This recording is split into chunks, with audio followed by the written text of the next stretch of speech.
السلام عليكم حبايبي تالتة اعدادي. هنحل مع بعض في الفيديو ده يا حبايبي ان شاء الله امتحان ابنائنا في الخارج اللي كان النهارده الصبح. يلا بينا. السؤال الاول المحادثه. عمرو is talking to his friend ناصر about his favorite sport. بيتكلموا مع بعض عن رياضتهم المفضله. What's your favorite sport؟ ايه رياضتك المفضله؟ فقال له I like tennis. سأل سؤال are you prefer football؟ بفضل كرة القدم. إذا وأنت وماذا عنك؟ What about you أو and you؟ When do you play it؟ أنت بتلعبها إمتى؟ ولو نزلت تحت مش قايل له ميعاد معين إذا براحتك. I play it on Fridays. I play it every day. براحتك. What about playing tennis with me tomorrow؟ طب تلعب معايا تنس بكرة؟ فقال له I am sorry but أنا آسف ولكن مش عارفين قال له إيه؟ قال له it's easy سهلة جدا. I can teach you هعلمك. إذا هو ما بيعرفش يلعبها هيقول له I am sorry but I don't know how to play it. ما اعرفش ألعبها إزاي. فطبعا قال له هعلمك فهيرد يقول له thank you يعني شكرا. سأل سؤال فالإجابة we can meet at the club نتقابل في النادي. إذا أين where واعمل المقص where can we meet. ممتاز. القطعة الصغيرة يا حبايبي deal pay assistant paid machines carpet. إذا عندك pay paid واحدة مضارع أو مصدر وواحدة ماضي. هناخد واحدة ونسيب واحدة. نشوف. Last week الأسبوع اللي فات خلاص ماضي I wanted to buy a kettle so I went to a shop which sells electric. هيبقى إيه كهربائية؟ طبعا machines electric machines. I asked the shop not to help me choose a good one. هطلب من مين؟ شوب assistant اللي هو البائع في المحل. He advised me to take an Egyptian kettle. I agreed and not him. and هنا يا حبايبي حرف عطف قبلها ماضي بعدها ماضي. paid دفعت 300 جنيه. It was a good deal كانت صفقة كويسة.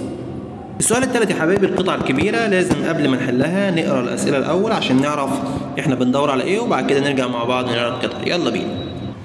The underlined word prized means. كلمة prized هنا معناها ايه؟ Gold is الذهب ماله هيوصفه أكيد. The pharaohs gold in their tombs. الفراعنة كانوا بيعملوا للذهب في مقابرهم. Why is gold considered an excellent material for making beautiful objects؟ لماذا يعتبر الذهب مادة ممتازة لصنع الأشياء الجميلة؟ Why is gold easy to be shaped؟ ليه الذهب سهل ان هو يشكل؟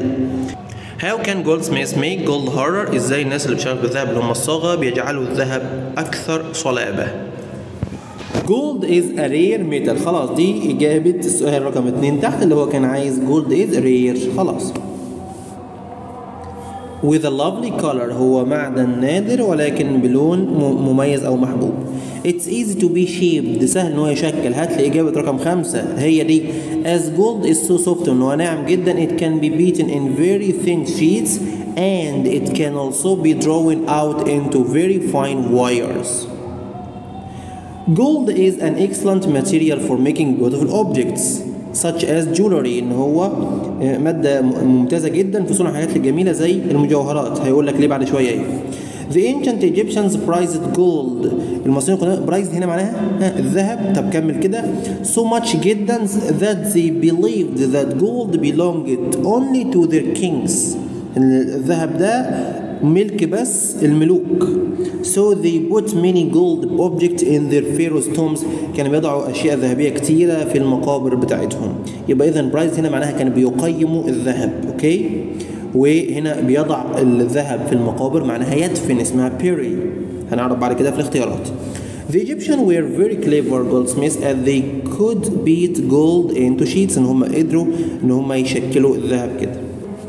The gold which is used to make jewelry is usually mixed with other metals. كان بيبقى مخلوط مع معادن تانية ودي هتجاوب على إجابة حاجة معينة. This not only makes the gold jewelry cheaper but also harder. وده مش هيخليه أرخص ولكن هيخليه أكثر صلابة. ودي الإجابة اللي هي خاصة لما قالك إزاي بيخلوه harder عشان هو mixed with other metals مخلوط مع المواد التانية. Because it was scarce كان نادر جدا and therefore valuable وقيم. Gold was formerly used as money كانوا بيستخدموه كفلوس. Many countries keep gold in banks وكانوا بيخلوا الذهب أو بيحفظوه في البنوك.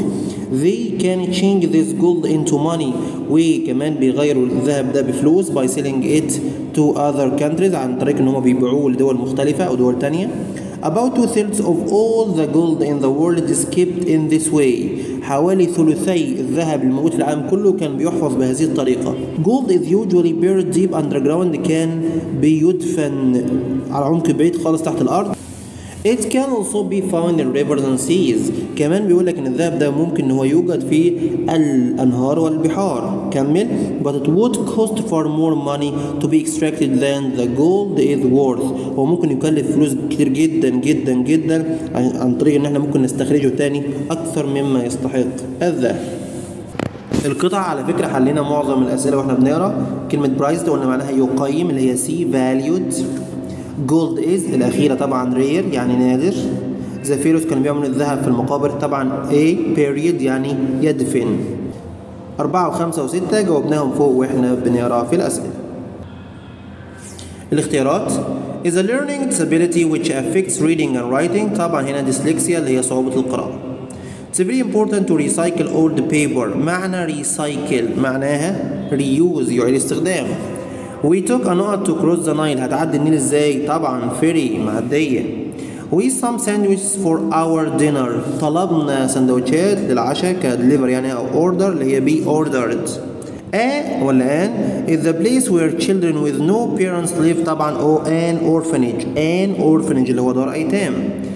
هنضيف ايه لكلمة agree عشان نحولها لاسم؟ طبعا meant agreement. سؤال كومبليت. رامي isn't at home. رامي مش في البيت. نادر isn't at home ورامي كمان مش في البيت. عايز اقول ايضا اذا either. We were very exciting when we were watching the match. طبعا احنا كنا مثارين مش مثيرين، مثارين. حسن وحسين هنا اذا excited. I have lived in the city since 5 years. برضو حسن وحسين 4 عشان بعدها مدة. I have never drive. طبعا have تصريف ثالث driven. The train to Alexandria leave in 5 minutes. طبعا جدول المواعيد وانت مغمض leaves.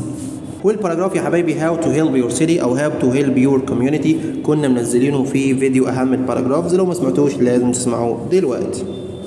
وبكده يا حبايبي نكون الحمد لله وصلنا لنهايه فيديو النهارده وحل امتحان ابنائنا في الخارج. كان الحمد لله سهل جدا ومعظمه من توقعاتنا الحمد لله.